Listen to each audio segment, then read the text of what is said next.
Hello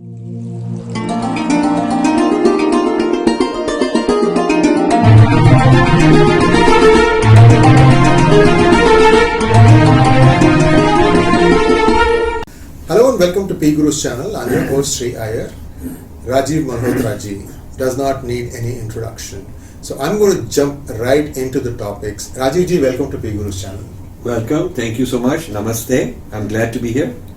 So Rajiv ji, we are doing this off the sidelines of the Earth Culture Fest. What are your thoughts on this So event? this is in Delhi for people who don't know. So I want to discuss how an industry matures, and then we'll talk about this Hindu right lit fest and some Melan and Manthan kind of as a new discipline, new field that has come about, the new social media. So an industry starts with a pioneer. Then the pioneer fights hard and all that, and people make fun of him or don't accept him and whatnot. He goes through a lot. And then there is the market acceptance and legitimization. And once it is legitimized, there's a lot of copycat people cloning the idea. Correct. A lot of people want to do the same thing. And then once a few people have cloned, it opens the floodgates. There is a lot of market expansion, many people entering the market. Right. Then the market becomes overcrowded. And there is a lot of biting and backbiting and kind of viciousness also, shakeout. Market shakeout. And then a few people survive, a lot of people go out of business. Right. The strong ones acquire the weak ones. There's market consolidation. So then a few players survive in a consolidated market, and then there is a maturity and an eventual decline, because then some new thing takes over. So if you look at these stages in the life cycle of a market, a competitive market, what has happened is this Hindu-friendly critique of colonization, breaking India forces, Western problems, Indian left. This started some 15-20 years ago, 25 years ago. I was in it as one of the early guys, and this took a long struggle for people to take it seriously and legitimize it. And then there was market acceptance. Then a whole lot of people wanted to do the same thing. They want to just change a little bit, call it their own, not even give proper credit, and sort of clone the same ideas in their own ways. And so many people writing knockout books, knocking off the same idea into their own book, or into their own YouTube channel, or into their own manthan, or into their own kind of a gathering. A lot of this happened. So once that became successful, then the floodgates open, because there is no barrier to entry. It's very cheap to get in. You just very little technology needed, and anybody can get it. And it can be also a part-time occupation of somebody who's doing a full-time job. This could be just a hobby, and quickly you get in, and you have immediate satisfaction. कि काफी लोग हमारे follow करते हैं. You get this gratification. Right. Early success. It's not like you got to invest a lot. So it looks very simple, but the deep tapasya is not needed, which the pioneers did, because now the people can just copy those ideas and just spread it nicely with their own branding and their own charisma and charm and all those things. So then the market we are in that stage. Today, this market of manthans, conclaves, lit fests, these gatherings, someone gave me a list. That there are about 250 a year, so you could spend the whole year you could spend going to a different one every day. Right. Different one every day. Right. So, and then there are people who made a career out of just going around doing the talks here, wahan. So I'll invite you to my event, you invite me to your event. I was chairing a session here, I brought you there, and the sponsor paid your plane ticket. Now you can invite me to yours. So there is this kind of thing happening. So this is overcrowding the market. The number of people attending, each one of them is smaller and smaller, because they're being divided. And then there is also fierce competition coming. In this festival, somebody on the board of this festival today was complaining to me that Srijan Foundation is, what was his term, cannibalizing by taking some of their speakers into another place and creating their own talks. I see. And this idea of Bharat people also cannibalizing. They've camped out in a room, they haven't invested so much, and they're taking these people. So I said, okay, they are cannibalizing you, you are cannibalizing me. I mean, you guys are all cannibalizing each other. So now what's going to happen is, there is going to be more and more of this fighting for turf, and it's going to get nasty. And then there'll be a shakeout and whatever. So what does this mean? You see, there are two kinds of producers in an industry. There is B2B and B2C. Right. Business to business are those people who are in the industry as original thinkers, R&D people, product developers, who actually supply to other innovative thinkers. And then B2C is B2B is business to business, and B2C is business to consumer. They make it friendly and market it to the consumer. So, for instance, Boeing and Airbus are B2B. You can't get as a consumer. They're not interested in you as a customer. Correct. They will make planes and sell it to an airline. Right. So it's B2B. And the airline is B2C. They will sell it to the service to the public. Right. So the industry of knowledge should have a B2B dimension, which our Hindu-friendly knowledge industry does not have. Right. I'll give you what that means. Romila Thapar does not need a Twitter account. She does not need to go to the consumer herself. Nor is Irfan Habib. Nor is Salman Rushdie very active in all these things. And I could go down the list. Nor is Sheldon Pollock. Nor is Wendy Doniger. You see, their B2B network of scholars supporting each other, scholars learning from each other and giving reference to each other properly is very strong. That is why they are stronger than us, because they know how to create a B2B network. And then they have lesser qualified people who are not claiming originality, who will refer to the original sources in the B2B and who are going to take it to the public. So, for instance, Ananya Vajpayee brings it out to the public. Yeah, but her guru, one PhD advisor was Wendy Doniger, one was Sheldon Pollock. Neither of them are going to waste the time to market it to the consumers, to go to in the social media. So the B2B plays a role of original thinking, and the B2B network helps each other, all the players in this network, and they must give reference to each other. They will not get away. They'll be ousted if one of them claims originality without referring to somebody else whose idea they're using. They have to refer to it. And this is also how the paramparas were followed in our tradition.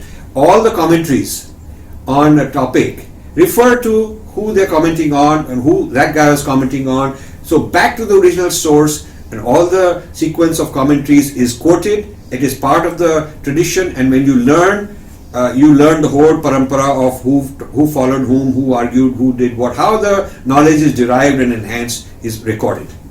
So it's not like an un-Indian way, it is an Indian way also. Right. So if we had that kind of a B2B, then it would be fine to have all these B2C people going around propagating and so on. Right. But we do not have a strong B2B. Every person who's got more than a certain amount of followers, certain amount of retweets, certain amount of invites to conferences to go and speak, suddenly thinks I've become a scholar. So the B2B is the scholar, B2C is the activist. Correct. And we do not have a differentiation. Right. To me, that came out loud and clear. I had predicted that ho jayega, but now it has happened because these manthans and litfests and all these Hindu guys, now they're beginning to come after each other. Because the market has become too big, right, too expanded, too many fragmented people, and everybody jumping, climbing on each other to go after somebody. Right. So this is my insight, that the industry has not only matured but kind of expanded so fast. There is a shortage of original thinking, right, but no shortage of people giving a new spin. Everyone has started their ABC show, apna show laga diya, kisi ne kya laga diya, and they are basically spinning the same ideas. Now, I want to know, what do you think of this? That's this perspective. There's a very insightful observation that you made, because first when I heard you say this, I didn't know whether I should be happy or unhappy. Happy because I'm not having these conflicts. Unhappy because how come I'm not being called by more than one person while I'm here. But be that as it may, Z can take a lead in this, because they have the infrastructure to get the messaging across more powerfully. I don't know how Srijan Foundation, whether they have their own TV channel or not. Today, India's primary method of communication is still TV. I mean, it's running in the background. See, the thing is, everybody wants to start his own chola bhatura shop. And that's what it is. So basically, the cost of entry is very little. Right. I bet get a little stall and start my own chola bhatura shop. Correct. And I might have been an assistant chef under you, but now I learned how to do it. I Right, just right. go across the street and start. Right. This is the Indian way. So every guru has disciples who just quickly learn a little bit enough to go become their own guru. Right. Every political group party, once it gets enough vote banks, it go off and start your own party. Correct. So this fragmentation keeps us from building institutions. So the Right. problem is, if you look at Western institutions in the last 200 years, Marxism has been created, feminism has been created, Freudianism has been created, postmodernism, and on and on. I could list you 20, 25 schools of thought, where each one, when they teach, they go to the original source, and the entire parampara, the commentary, who added what value, how this was enhanced, is part of your knowledge. So the students who learn continue this parampara, and they're on a very solid ground, and they support each other. Correct. They have a common vocabulary, they have common loyalty. Now, we haven't created these schools of thought. Right. There's no Vivekananda school of thought. That's right. We just glorify one man, but there's no Vivekananda school of thought. There's not even a Gandhi school of thought. The Gandhians feel that they wear this khadi and that is the Gandhian school of thought. They don't understand the quintessential Gandhian thought Right. and how to propagate it for today's relevance. The Hindus, they don't have a Deen Dayal Upadhyaya school of thought which is actively processing this knowledge, making it contemporary, bringing it to current standards. And I talk to a lot of RSS people. They just refer me to some old book, to Worldly Pustak Padlo, उसमें लिखा हुआ था. And Worldly book पढ़ लो, वो सिर्फ हिंदी में ही है, उसकी 1990 edition है, आजकल वो print में भी नहीं है. Now this is the state of what should have been a very vibrant, active school of thought for them. So we do not have, in the current period of history, we do not have our people able to make schools of thought. Part for various reasons. There is an investment which has to be long term. You don't want quick results, you want long term investment, which our people are not willing to make. And then there has to be a tendency of integrity and loyalty to each other and respect for each other as a source of knowledge, Right. rather than pilfering and siphoning off knowledge and saying मैं अपना थोड़ा spin लगा के अपना लगा दूंगा. You know what I'm saying? You have got me going there. Most of the stories first appear in PGurus. Yes. And then MSM will pick it up, but they will never have the courtesy to go back to the original source. It is a website. Sometimes they don't even say that. They just claim as if it was their own thought. And So I have been a victim of this, as you know. So I have studied this whole phenomena. So many people, they meet me in the hallway here and say, आपका जो वो digestion theory थी, हम उसके ऊपर तो सारा हमारा काम उसी के ऊपर हो रहा है, या आपका जो U-turn theory था, या जो आपने वो breaking India का कहा था. I said, okay, but I go to your channel, I don't see any reference to me. हाँ, वो तो ऐसे ही है, that sort of thing. You see, so Subramanian Swami is a victim of that. He started so many pioneering Right. litigations, and now everybody is leveraging that, but without giving you any credit. Absolutely, that is a very, very sad fact. Yes. These are people who are in very high positions in power today, and I really do not approve of this. You have to have that generosity, the graciousness to say it is somebody else's thing. I would say it's just honesty. Yes, It honestly. is honesty Right. to be able to say that I'm building on the knowledge of so and so, and give a little clip from that person, give a reference of where you can get more information, because younger people are entering who don't have the knowledge of what was done 15, 20, 25 years ago by certain people, and so new people are coming and grabbing these ideas as their own. So now what's going to happen is these people who are first cannibalizing from the previous people are now cannibalizing each other. Each other. Right. That is what I found for the first time in this conference, in this event, that there is now there's this jealousy fighting among them, but all of them have cannibalized from people like me and people like Dr. Swami. And so this is the culture, this is the lack of ethics. That's absolutely true. Lack of ethics, and so this kind of a civilization, this kind of a society will fail because they do not know how to work together as a team. And this we can learn from the left. The left has a very strong ethics of sticking together, supporting each other, one guy has come up with something, the others will reference it. Echo in. They will all reference. You look at the bibliography of any one of these guys, it is full of referencing other people. Yes. From their own side.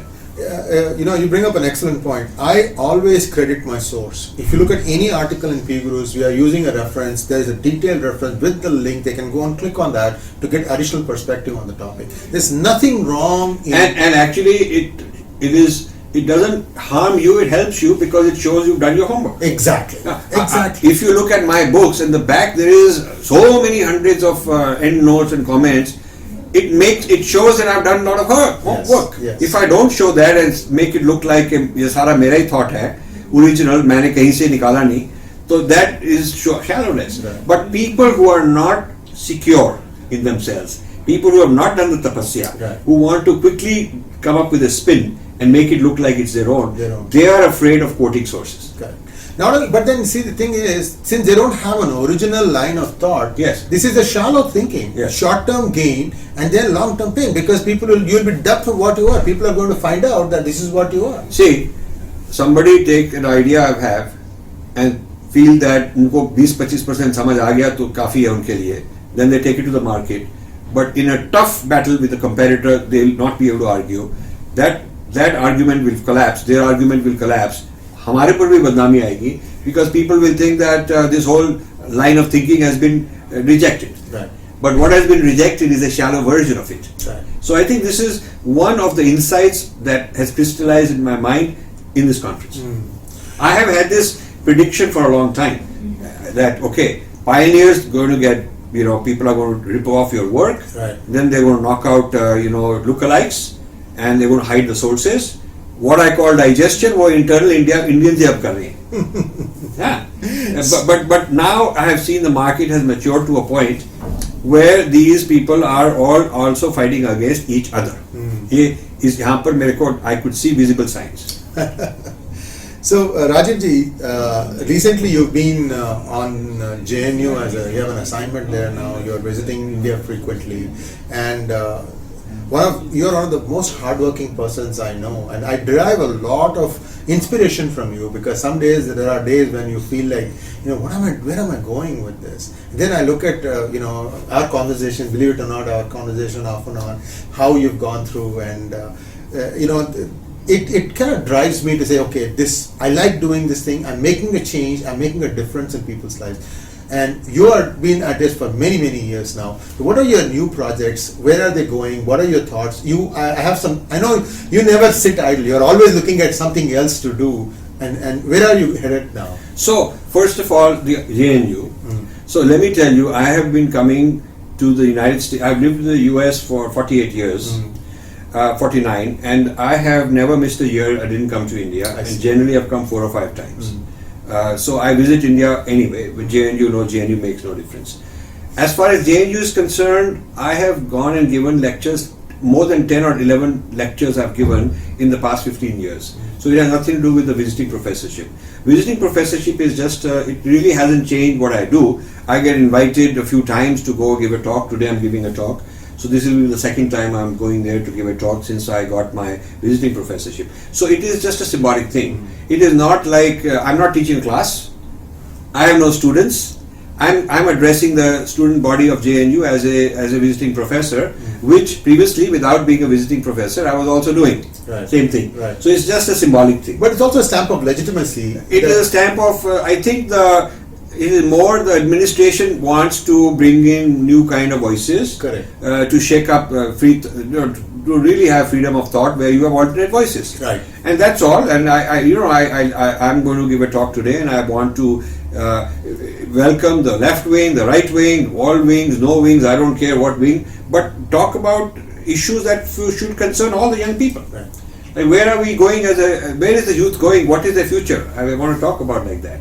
So I don't want this polarization of one wing versus another, because I think the youth are hurting in this country and they need some guidance, and I like to give them the guidance. Right. Now, as far as my projects are concerned, I'm always writing books and so on. My primary passion is to do original work and write some books. All the media type thing is sort of my secondary thing. Now, I'm finishing 3 more books I'm doing right now. One of them is on the idea of Rashtra. So I've done a lot of research on different models of Rashtra, not only all over the world but in India, different kinds of claims and counterclaims and schools of thought in this issue, and so I'm going to write a book on that. That's a book, and I'm writing another one which is the how the Indian meditation systems have been appropriated by both the Christian side, and the medical industry. So I'm writing a book on that. So then I'm writing another book on a major guru who is no more, whose work was not only appropriated and misappropriated, but whose teachings got distorted, and a lot of Westerners took over his institutions and kind of messed it up. And that community needs some legitimizing, and I'm going to do my role. It's not my guru, but I think I want to help any Hindu guru I can. That's right. So I'm doing these projects, as you know, I have so many projects where the research is pretty much done. I need to write it up, but I want to take 2 or 3 at a time and finish. Right. This is a this is actually the biggest tapasya I've noticed. Writing a book, for example, sorry to plug my own book. See, this is NDTV Frauds version 2. And see, it's about 3 times the size of version 1, because there's so much information that came out from the time the first version was published. And half of the book is the story, the other half is the findings of various agencies about the transgressions of law. And this could have been only possible with the benign blessings of people in power, and this needs to break. I mean, India, we all think about, we take pride in that we are 6th in GDP or 3rd in GDP, depending on which way you measure the GDP output. But trust me, others are not keeping quiet. Look at the way Trump is trying to assert American intellectual superiority over the other countries, especially China. Now, if India doesn't figure out a way to go through, first of all, our thinking needs change. We should, as children, as education itself, we should be allowed to challenge some questions. Most of the time, as growing up as a child, you say, don't talk too much, just say what your name is, this is how it is, learn it, you will become this. Obedient servant. Right. The British taught that. Exactly. Just obey. And we were told that this is our Hindu tradition. That's not true. Right. You look at all our great texts; they are Q&A, answering, asking tough questions, to the guru, to even the avatar, and that's how it is. Right. So, but now the past several generations have been raised without critical thinking skills. Yes. I find that Indians lack critical thinking skills. So either they'll become bombastic and get very emotional and fighting. That's not critical thinking skills. Full of opinions, that's not critical thinking skills, or they'll just withdraw and say, Hamara, which is all mithya, I'm withdrawn, I'm staring at my own navel, I don't need to worry about others. That is escapism. But engaging others with assertion, respect, logic, clarity, having good intellectual argument, I find very few people doing that. Correct.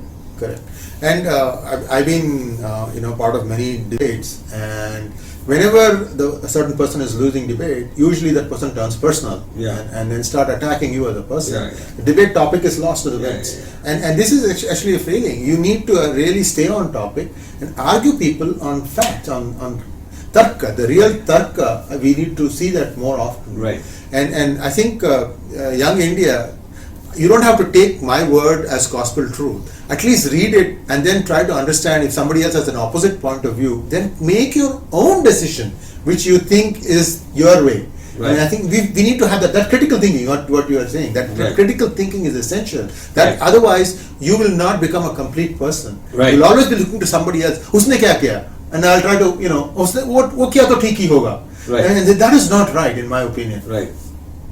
I agree with that. So this is something where we need good students, but we need good teachers. It's a vicious cycle. Exactly. So and these institutions we have are very stodgy, very old, and they're not willing to bring in senior people at the top. Right. Not only I'm talking about government institutions, but civic society, political organizations, guru organizations, media. They just very they want to groom people to their way of thinking, and that's it. Correct. And this Sepoification is not going to help. I mean, I'm telling you, The H1 rivers are going to dry up very fast, and India will have a surplus of talent, not knowing what to do.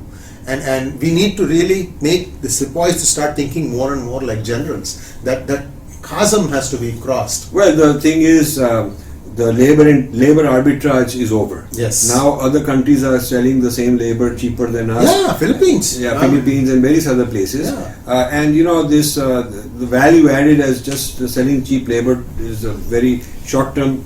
China started with that in the manufacturing, but then they climbed up the value chain, and now they're building world class things. They're leading, they're beating their own other people. Right. And we have not turned our software outsourcing into product development. Exactly. If you look at the top 10 apps, there's no Indian There's app. no Indian app. There is no Indian app. And there's no reason that Indians couldn't do a search engine Exactly. and be a billion-dollar company, a trillion-dollar company, like market valuation like Google, which is basically a search engine. It's not a big. It's not something very technically challenging for group of software people. Correct. WhatsApp, which they bought for several $1 billion, Yes. was run by 20 Russian people. Right. That's it. Right.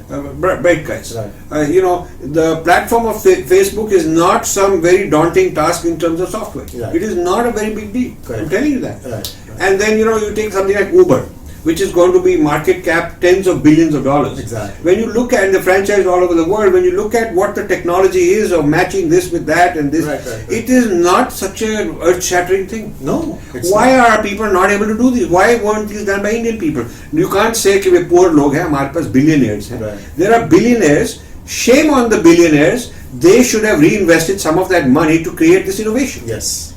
Because I agree. you see, they're just supplying cheap labor to the masters in the West, and say, okay, I'll hire this guy for $1, sell it to you for $2, and save you from hiring an American for $4. That's the Right. and I'll make some money over time. I'll make billions of dollars. I'll take you to Switzerland, run here, there, buy some big high-rise buildings and yachts, and show off, live a good life. Right. And we people stupidly look up to them and like devatas. Right. Why are you? What is so great about these guys? They are just doing labor arbitrage. Exactly. And that gravy train is coming to a stop very, very fast. Like cloud computing, as a matter of fact, brought down a lot of the needs for this kind of labor. So this is not. I'm sure they are waking up and smelling the coffee, but I'm yet to see a strategy from one of these big guys. So how they are going to reorient themselves to a new world order. When poor villager from some village in Bihar, Orissa, wherever they come to Delhi, and he's a bricklayer. So he may send money home because he's bricklayer. It's like the IT guy sending money. Right. And the people at home may feel very proud of our son making high-rise buildings in Right. Delhi. Okay. And also he may get all these selfies with important things happening in Delhi. So back in the village, he's a hero. Right. Like many tech people might be here. Correct. And then the thing is that when the job is done, he doesn't own a single brick. Right. That brick the capital belongs to someone else. Right. The asset belongs to someone else. Right. He's just a laborer who now has to go look another job. Correct. So all these tens of thousands, or in fact lakhs of people working for the big American multinationals Right. as software people, we don't own a single line of code. Right. Bill Gates owns all of it, or somebody owns all of it. We are just a bricklayer, if you think about it. Exactly. But we've glorified this, and it was very important for the first 10 years to do all this, create some cash flow, create some talent, but then we should have done like China, climb up the value added. Not that we will train our people to become smarter, better programmers, but also we should own the equity. Yes. China owns the equity. China, when somebody goes in, whether they're making shoes or whether the Apple is making smartphones, they take the technology, they put it in their own brand and start selling it all over the world. Right. So now the second largest brand of mobile phones in the world is Chinese. Xiaomi. They've overtaken Apple. Yeah. And they're now next to Samsung, and they are going to overtake Samsung in 2020. It's only a matter of time. Yeah. 2020. Right. So next year, China will be number one mobile manufacturer worldwide. Right. So they just started 10 years ago, climbed up the rank. Actually, it's going to get worse for United States, because if underneath this trade dispute is the fact that China has leapfrogged US in the 5G technology. Yes. But you have the technology, you have the prowess to manufacture. I mean, there's going to be no room for any American companies to play in this new world order. So I'm looking at it from India. What's the lesson for India? The lesson for India is we did not use our cheap labor as an advantage to gallop ahead. Right. We just remain bunch of coolie suppliers because we have this mentality that's how we are. Right. Whereas the Chinese started, okay, we'll also supply with cheap labor, we'll be very humble, they are our customers, we look up to them. But then the Chinese also decided, hey, we're going to go ahead. Right. And I think there is an important takeaway from all this discussion, viewers. Those of you who have the ability to vote in the upcoming elections, choose wisely, choose carefully. Because, if it's going to be a fractured verdict with small parties, there's no way they're going to think about, what is best for the country. It's going to be me, myself. I mean, that is not going to work out well for India. It's going to get balkanized. People may think, what is this, why are you hyperbolating here? No, that is all the trademarks are there. We are seeing so many different ways in which people are pulling. I'm sorry to digress from our discussion into politics, but I just feel that this is a very, very critical juncture in India's history. And I'd like our voters to, really weigh it with gold and then cast your vote. I'm sorry to digress. Rajiv ji, thank you very much for taking your valued time. Thank you so much. It's always a pleasure. Absolutely. And sir, we will. So please watch his channel. Please read his stuff. He's one of the hardworking guys. I tell you, I have a lot of respect for those who put in the tapasya, those who put in the hard work, do original work, not just siphoning off, spinning off other people's. And he's one of those. Very few, maybe 1 in 50 of these activist type people floating around places like this are of that caliber. The rest are just in the tamasha, in the mela, and want to just climb on somebody else's back and say, "Hey, I'm the big hero." Right. So that, it's you, the consumer, who has to decide where is the pioneering ideas coming from and who are all these guys running around, and you have to send a message as intelligent consumers. Yes. Thank you very much, Rajiv ji. Thank you. I consider myself another intellectual Kshatriya, and I know I have a long way to go, but at least that seed that you planted in my mind has taken root and it is now growing into a plant. Thank you so much. Wonderful. We are in this together. Thank you. Thank you so much. Thank you.